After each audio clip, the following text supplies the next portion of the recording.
Welcome everyone to another edition of Play It Through, and on this edition it's Super Star Wars, brought to us by JVC. Super Star Wars and its sequels, based on Empire Strikes Back and Return of the Jedi, are some of the best action titles on the Super Nintendo. They also are pretty challenging games for sure, so this has been a long time coming and a lot of practice for this Play It Through. So here we go with Super Star Wars for the Super Nintendo.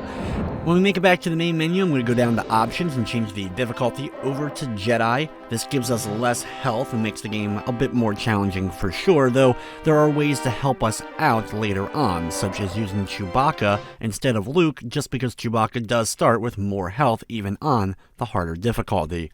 But before we get to Chewbacca though, we have plenty to do. As we begin the game, we get to see the classic Star Wars logo and even a scroll of the story before we get into the first level.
Here we begin with the first level of the game on Tatooine the Dune Sea here as Luke.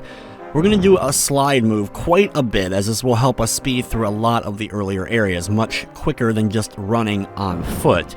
It's very easy to have your health drained in the game, so a lot of times we're going to try to do our best to avoid a lot of conflicts, getting past enemies quickly without having to do too much with them, especially early on when we only have the default blaster, which is pretty weak, and even the weakest enemies take several shots in order to take out. One good thing is most enemies, when you defeat them, will drop health, either the small hearts or sometimes the larger hearts, to replenish that health bar. You also get the opportunity to randomly get a shield that will protect you for a little bit of time, giving you invulnerability, a times score multiplier for a bit, as well as things like the lightsabers that increase your health bar. Unfortunately though, when you die or you make it to the next level, you lose those health bar increases. Your health bar goes back to the default depending upon what difficulty you're playing on. So it can be a bit frustrating, and why I don't go out of my way to try to get most of them. The first boss of the game is pretty challenging because these rocks the giant Sarlacc pit monster throws at you can do a lot of damage, as well as the Sarlacc pit monster itself. My best strategy for this is wait till he's about to pop up so you can see about when he's coming up, because he gives you that warning, hit first. Get near there, and then you want to jump over him. You have to time it right that when you jump over him, he's still facing the original direction you were, so that way you can get behind him and deliver a lot of blast. Now, if he's too far against one of the walls and you won't be able to pull this off, get away, go to the opposite side, and start blasting away. You may want to stagnate your shots a little bit so that you can take out the rocks as they fall down as well, but just keep focusing that fire. If you're lucky, he'll just keep throwing those rocks, and you can do a lot of damage that way. If he goes back underground though, just go back to the same pattern before of jumping over him and attacking him from behind. This is a pretty challenging way to start the game, and took me a lot of practice to get down that jump of timing it right so that I can actually get over him.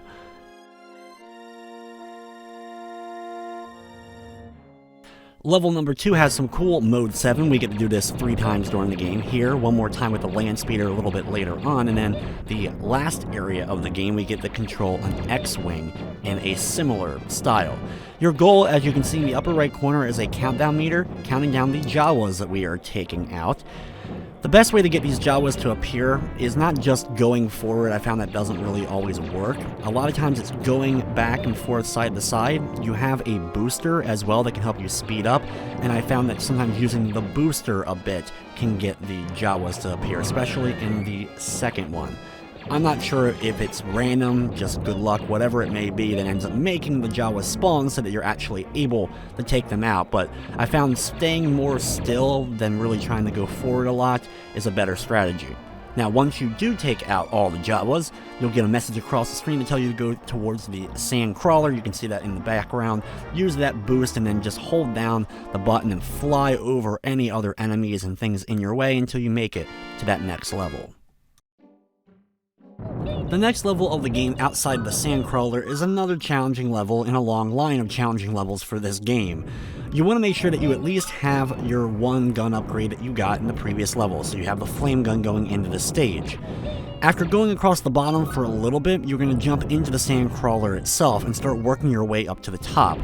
Just a little bit ways over to the left, you'll find a gun upgrade giving you the Seeker missiles. These hunt down the enemies that are currently on screen. Getting this gun will greatly help in this level in particular because of all the slow-moving platforms that you have to jump between. Every time you make it to the next platform, wait a second, fire a few shots with the Seeker so that you're able to take out most of the enemies around you and then make that next jump. One of the few things that the game does to help you out is replenish your health between levels. So even if you only have a speck of it left after finishing a level, you're going to have a full health bar going into the next stage. In some levels, like this one in particular, that don't have a boss encounter, you don't have to worry about the health bar quite as much. Though thankfully this one isn't too bad as long as you have that gun upgrade, but if you go through with the lesser guns, it's gonna be a little bit more challenging for sure. You just thankfully don't have to worry about a big boss before you make it inside the Sandcrawler. Before we go into the Sandcrawler itself though, right above the opening that we're going to go down, you want to fire out some shots. If you fire and hit the spot correctly, you'll get an extra life as well as a gun upgrade to appear. And we want to make sure that we at least get the gun upgrade before going in, just to make the next level that bit easier, considering the next stage is one of those ones that really can be a challenge.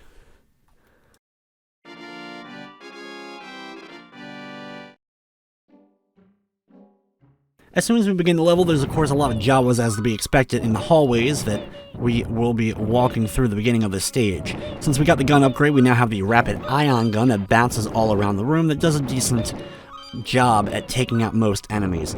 Be sure in the next little area that you jump up to this platform to get that next gun upgrade, so you have now the plasma gun, the best of the gun upgrades, and it does a lot of damage, taking out most in a single shot. When rounding about areas, if you pick up a thermal detonator, go ahead and just use it when you get it. It only lasts for a few moments, and the same can be said for the shield. Just run through as many enemies as you can with it when you have it. During this segment right here, these up and down moving cannon things can damage you pretty good. It's honestly better for a lot of them just to avoid even firing at them, because you can only hit them in the cannon opening instead of just the whole body. And a lot of times you can jump over them, take a little bit of damage from landing on the spikes, and get off of them before you would have been able to take them out, plus more than likely would have gotten fired at yourself. These next few rooms are really annoying. You kind of have to slide and time it right to get past this little thing that keeps stopping you. Just keep forcing the slide and you'll be able to get through. Right after that, make sure that you hold right on B-pad when dropping down this so you land safely away from the spikes here. The next segment, take out these giant cannon things from a distance. They will each drop a giant heart so that you can replenish at least a decent amount of your health. Thankfully though, there's some other health upgrades and the like right before the upcoming boss encounter.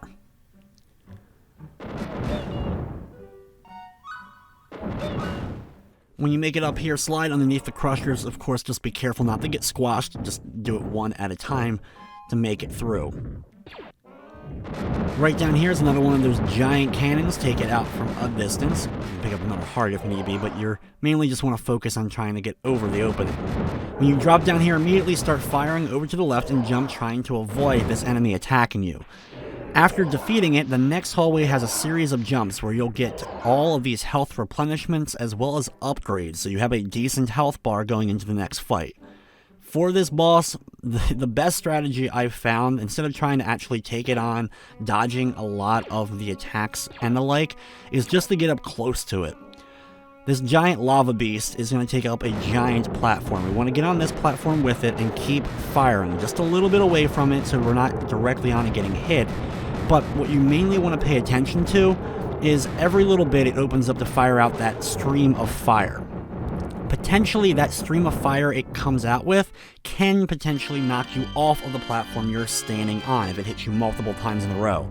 So there is a little bit of luck, but if you actually time it correctly and watching about the intervals of him opening the mouth of fire out, you could potentially jump over and avoid that one stream of fire that would knock you in. But a lot of times I just focus on firing, and usually, more often than not, I'll take him out before I'm taken out, especially if you have that plasma gun going in. Unfortunately, we do lose all those health upgrades that we had just earned, but we're slowly making our way towards Obi-Wan Kenobi so that we can get our lightsaber that we won't actually be using very much at all. This level has falling boulders, you have giant frogs that are going to be attacking you, as well as bridges that break away. Potentially you'll fall into giant pits if you don't carefully get past them.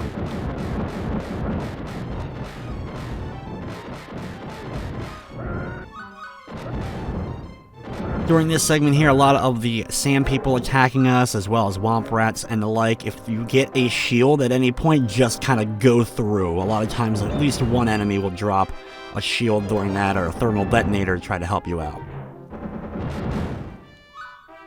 Now we have some wonderful scrolling platforming. Here we have the screen slowly scrolling over to the right, and we have to jump between these small platforms. It's not too difficult. Some of them do break away and you'll have to quickly get off of them, but it's not too challenging. Just be careful of the enemy on the cliff at the end so that you don't get knocked right back into the pit by jumping too early and jumping into them. Keep firing as you're making your way up the kind of diagonal ramps. If you keep firing while jumping, a lot of times you can take out boulders and other enemies coming your way during the segments. After coming out of this cave, we have another one of those scrolling segments with just the small jumps that we have to do between these platforms. Just take your time. This is the end of the level that we're nearing here. Just have to make sure we don't fall into the pit. Thankfully, no boss encounter in this level either, so your health isn't as crucial as it is in some levels where you have to take on a boss as well at the end.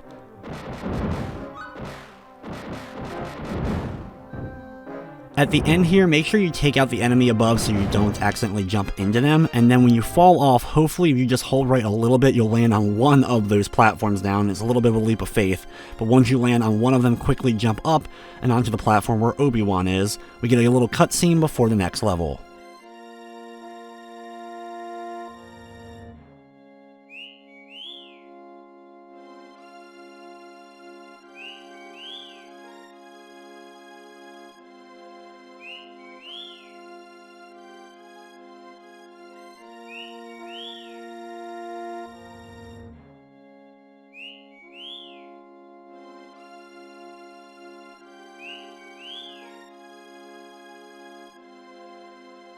Thankfully, you can switch between the blaster and the lightsaber, and the blaster is going to do more, especially at the plasma stage. The lightsaber is pretty cool looking, it's swinging around, knocking out enemies, but honestly just isn't that useful to us. Here we have to deal with a lot of giant Banthas, one after another. Just kind of slide on forward and then immediately start blasting when one appears on screen. If you just fire quickly, a few plasma shots is all it takes to take out a giant Bantha, which explodes, which is just something funny every enemy seems to do in the game. Instead of dying, they just explode, and seeing the larger ones do it is a bit humorous for sure. This level does have a boss encounter, so try to keep your health up a little bit. Thankfully, it's not too bad of a boss. When you drop down here, immediately go to the left and you go back inside of the cave structure, working your way down a few levels until we make it to the giant mutated rat. For this fight, start jumping and firing. Just keep jumping and keep that path going. Eventually he'll fall back. Once it does so, follow it and keep repeating that pattern of jumping towards it and firing. If you're out of the reach of it with its claws, you'll be able to keep hitting it with the blaster, knocking it back each time or every time it's trying to get close, eventually getting against the wall, making this fight very easy as long as you're able to keep that firing up and the Womp Rat isn't able to jump at you from that wall. During the beginning part of the fight, little Womp Rats will join the battle trying to stop you. Just every so often turn around to blast them, but after a few of them are taken out, they stop spawning and you can just focus on the giant one, which at that point is a really easy end to this fight.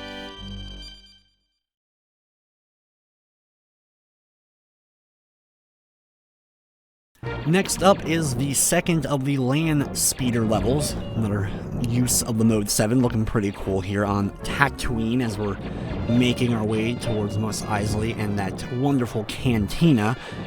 Just like before, moving back and forth every little bit seems to spawn them. I'll use the booster to also kind of help me, going a little bit in a diagonal way, turning consistently, getting either more towers, Womp Rats, or hopefully the Jawas to show up so I can work down that counter. There's no real system to it. Thankfully, it's not too bad, as even when you take out the enemies, the Jawas and the like, they drop hearts, so there's always plenty of opportunities to pick up more health for your land speeder. Even on the hardest difficulty, this isn't too bad.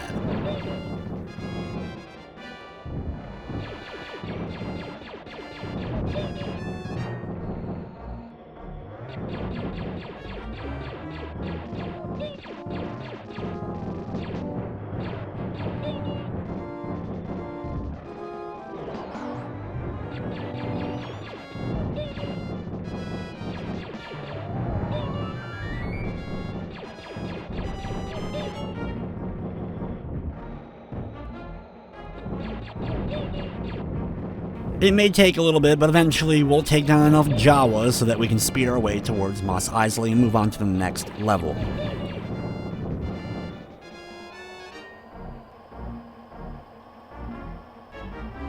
The next level is the last of the stages that we only have Luke Skywalker for, as we're saving Chewbacca at the end of the stage, or meeting up with Chewbacca at the end of this level. Thankfully, there's no boss encounter in this stage, so we just have to focus on maintaining health, taking out enemies along the way. Don't get too carried away running into these deadly spikes. They align a large portion of the floors and areas of the level. Thankfully, if you do the high jump, you won't land on them for very long because you can get pretty good distance over them, and then doing it again usually will get you past whatever obstacle you need to jump through. Thankfully, it's a straightforward level, no maze-like elements or the like. It's just a gauntlet of never-ending stormtroopers and Jawas, which in this game is pretty deadly. So, thankfully we do have that plasma gun upgrade hopefully still, and keep blasting our way forward through, since it'll only be one of these blasts to take out each one of the various stormtroopers. Thankfully, we're able to get a shield every now and again. It doesn't appear as often as we would like it to, but if it does, we can at least clear a little bit of ground of enemies before it ends up wearing off.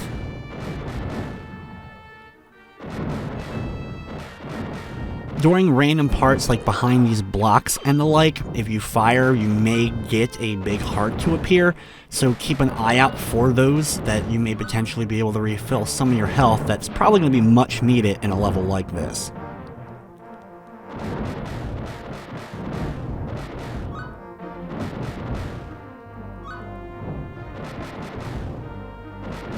Unfortunately, there's not a lot of strategy or special paths to take in order to make it safely through the area easily. It's just a lot of slow, maniacal moving through the area, taking out each enemy as they appear, and using the few power-ups that you potentially get to the best of your ability. Thankfully, we are nearing the end here, just a few more enemies to kind of make it through. Going to the top part here at least avoids a few enemies in this crucial final area. As we reach the end of the level, you'll see Chewbacca above. You can go up and grade him if you want, or just run right on past, ignore Chewbacca.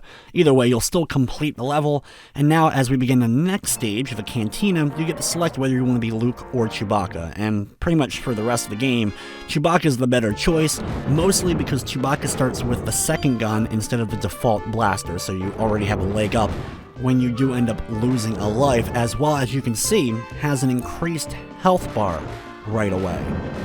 This Cantina level is a challenging one, including a really hard boss that took me forever to come up with any sort of real strategy on dealing with. The Cantina level in the Japanese version apparently is a lot easier. The boss in particular is easier to deal with, but in the North American release that we're playing here, it can be a bit of a more challenging encounter. For the most part during the level, though, it's not too bad. Rushing on through, you still have a nice slide with Chewie. Even if Chewie does move a bit slower than Luke, the slide makes up for it. You potentially can get your upgrades, such as the thermal detonator, shields, and various health swords all throughout as well to help you out. Mostly I like to scroll over to the screen stopping and then just kind of turn around and blast whatever ends up coming up from behind.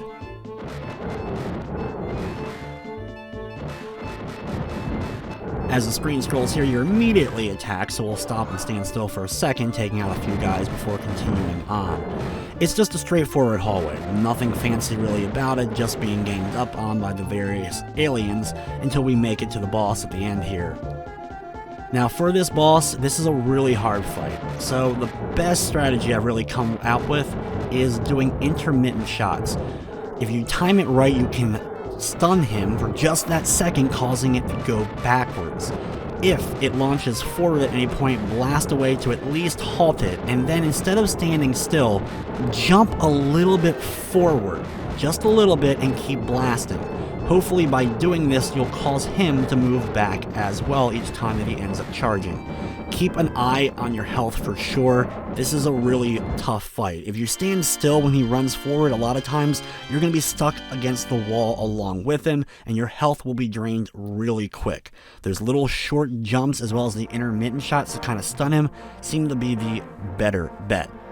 If you're wondering about even where the origin of that boss is, where they got the idea for it, it's actually based off of one of the Dejeric or hollow chest pieces that R2-D2 and Chewbacca are using on the Millennium Falcon. So kind of a weird pull, but an interesting boss for sure, just one I wish was a tad easier to deal with. The next level is the only one I'm going to be Han Solo in. Han starts off with the secondary blaster like Chewbacca does, but doesn't have the health that Chewie does. The advantage with Han, though, is the speed, as well as the roll that he can use, which can get by areas pretty effectively, and we'll be using actually against the boss at the end of this level. A little bit ways into the level, we're going to take the upper path here. It's pretty easy with Han to kind of get across this area quickly. If you're being chased, just let the Stormtrooper try to chase you from behind here. Nothing else will be coming up from the front at that point. Just keep jumping along the small platforms. The upper echelon is definitely an easier path to take than trying to go downwards and deal with the other enemies. Eventually you'll come to this maintenance droid fight. Roll all the way over to the right side and then blast upwards diagonally.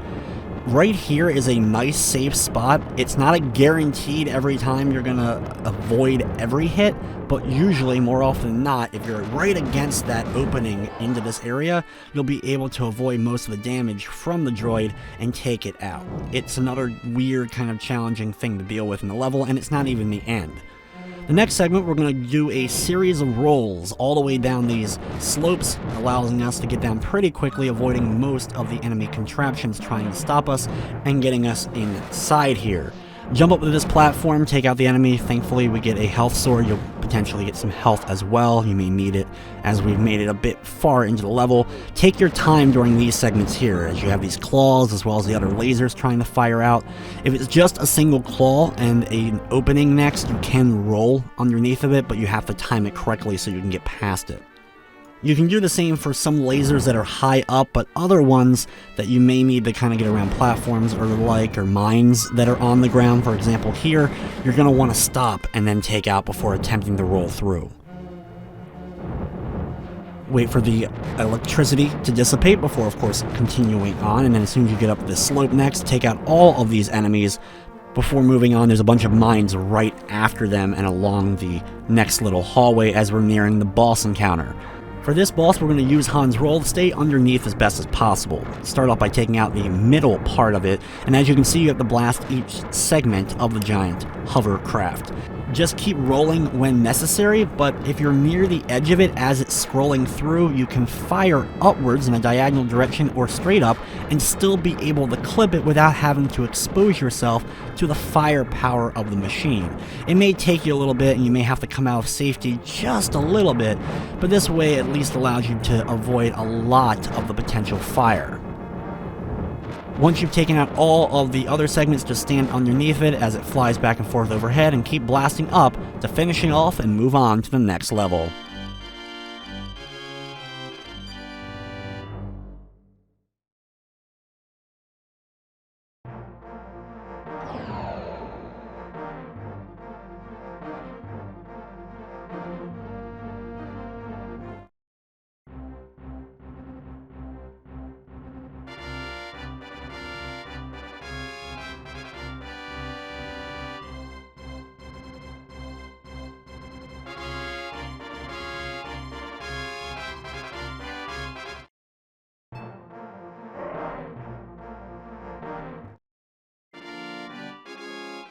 The next level is thankfully not too bad. As far as the levels go in this game, this one's one of the easier ones. The only real problem is the annoying TIE fighters constantly rolling by and hitting you for bits of damage, as well as these big open pits, which are instant death if you fall into them.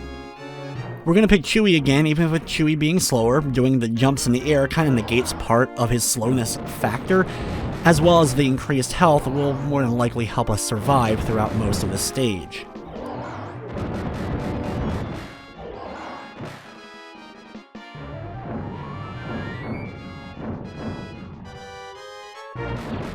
There really isn't much to the level either, it's just this hangar that you're dealing with and having to get past a large amount of droids that are constantly coming your way.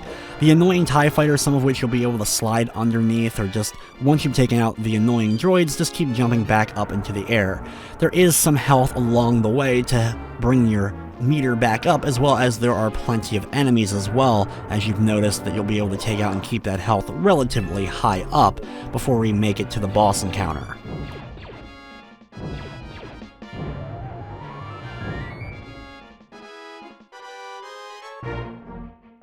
While there isn't a whole lot known about the development of Super Star Wars as far as stuff that was cut or changed and anything like that, there was supposed to be a trash compactor level, or at least a trash compactor boss encounter that you would have had to deal with. Super Star Wars was also the only one of the Super Star Wars series to get a re-release on the system as part of the Player's Choice series by Nintendo. JVC, which published the original version, wasn't publishing games anymore at that point, and Nintendo ended up publishing it as a Player's Choice game in 1996.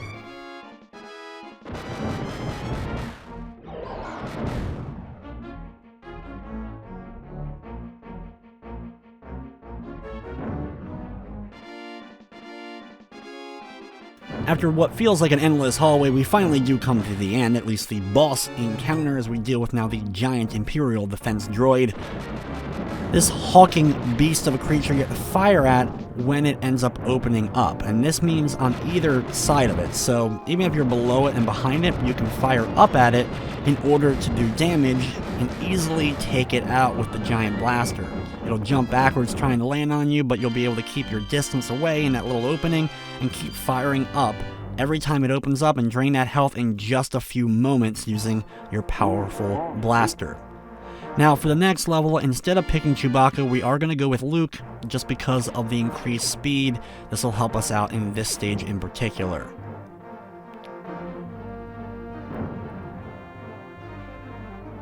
Thankfully, a lot of this level you can kind of slide on through. There's lasers to avoid various droids on the ground and such that you can easily jump over. The giant crushers are more of a pain. You'll have to, of course, go past once they're back up. If you do too much sliding, though, to try to get past the second ramp of each one, you won't be able to slide up a lot of times as your momentum is stopped and potentially you can get squashed. So you want to be careful when sliding past these crushers. You can slide into the opening, but don't try to slide back up that ramp. It just won't work.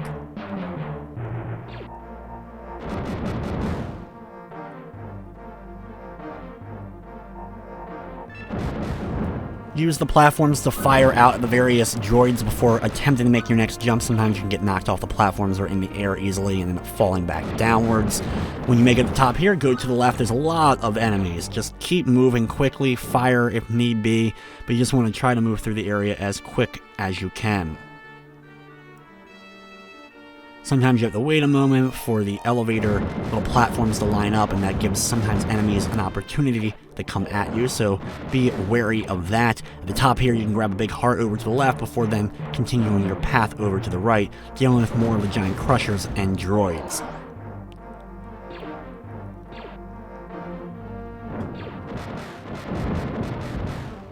There isn't a whole lot to this level. In fact, we're already near the end. Just keep moving to the right, don't get squashed. Deal with the few enemies along the way, and you'll come in contact with that next boss encounter.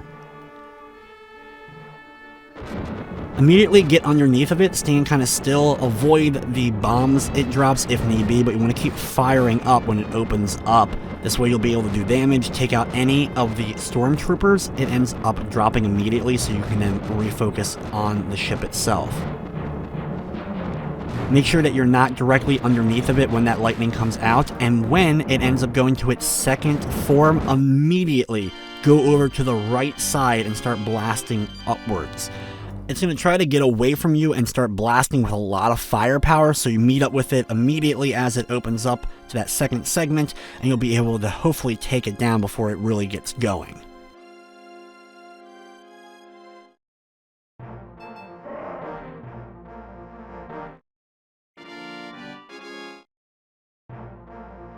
For the next level, it's a giant elevator segment that we have to work our way up these slow-moving platforms. We're going to pick Chewie for this one since we don't have to move a whole lot left or right, it's just going upwards. And, of course, having that increased health will help us as well. Do your best on the platforms itself, blasting the various lasers that are firing out, taking out stormtroopers from a distance potentially before moving on to the next elevator. You may get a thermal detonator or shield during the segment, but it's really not going to do a whole lot of good for you because it doesn't last that long, and you have to move on these very kind of slow platforms. Unfortunately, they don't always line up.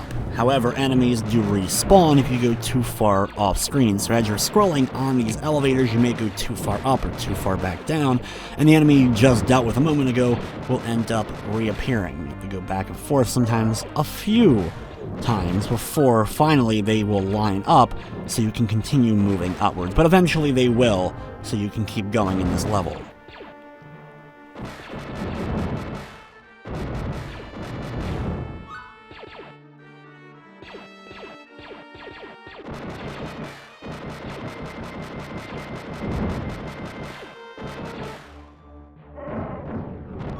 The upcoming boss at the top of here isn't too bad, but there's actually a pretty easy strategy as long as you don't scroll the screen too far up. It'll make the fight even easier to deal with.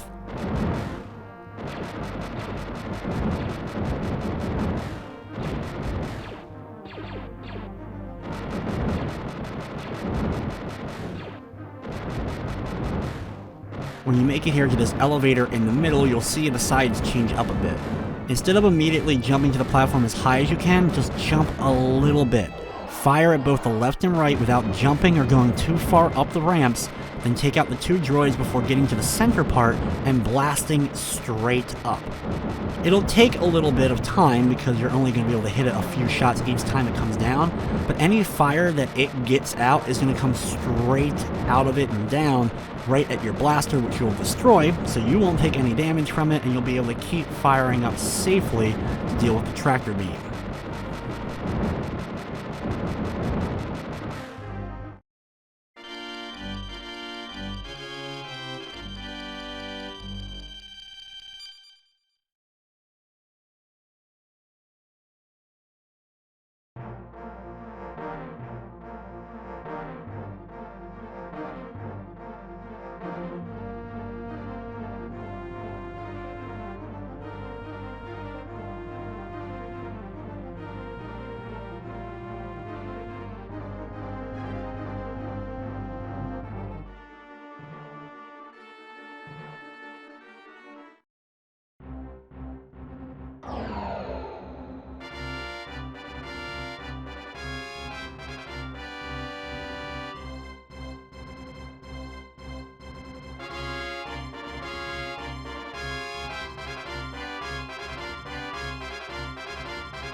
After the pretty cool cutscene, it's time to deal with the Death Star head on. For this fight, it's similar to Land Speeder, but we have to take out two sets of things, the towers and the TIE fighters.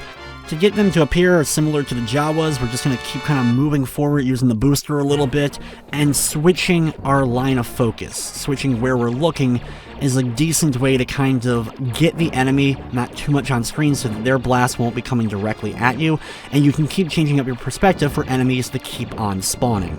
It's a challenge for sure. It's kind of a crapshoot with the amount of stuff going on, and there are a lot of times where I've drained one number and still have more to go in the other one. It's rarely that I get them both down at the same time. You just gotta be persistent with it and try your best to keep an eye on your health and keep it up as much as possible. There's no real health that you're gonna be able to grab during the course of this segment, so you gotta really focus on changing up that perspective so the blast from the enemies aren't coming head on towards you, as it gives you a better opportunity to at least dodge some of it.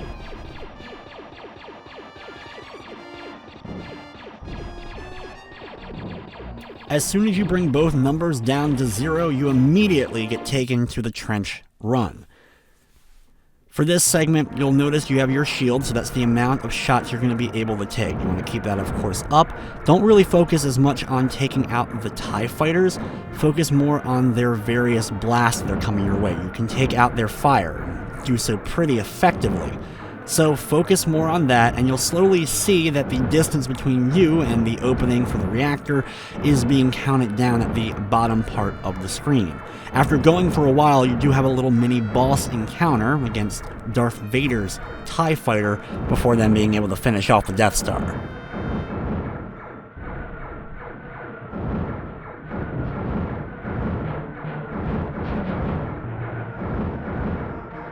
Just have to keep your focus up to be able to keep that trigger finger going on all of the projectiles that keep on coming your way.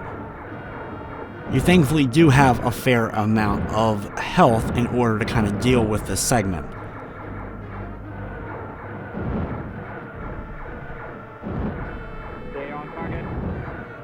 Once Vader's TIE fighter shows up, just blast it a bunch really quickly. It won't take long for it to go away, and then it's time to focus on finishing off the Death Star. You need to use your torpedoes, not your regular blast. So when you get close, use R to fire out the torpedo, but you have a limited number, so make sure that you hit it at the right spot in order to blast it and enjoy the ending to Super Star Wars.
So there you have it, one of the best action games on the Super Nintendo. The whole series really is Super Star Wars. If for some reason you run out of torpedoes, miss your shot, you have to redo that entire TIE Fighter tower segment again, and then get an opportunity at the trench. It's really annoying, so make sure you hit it on that first chance. This one was a long time coming for sure. I've always enjoyed the game and the series in general, so I'm happy I was finally able to get one done for a play it through. A lot of practice went into this one. Lots of times with instant death or just bosses that can drain your health so quickly. Challenging segments like inside the Sandcrawler. That level in particular took me a long time to finally be able to get anywhere really with. But it is actually a really fun kind of challenge of a game, and I recommend checking it out along with the other games if for some reason you never have.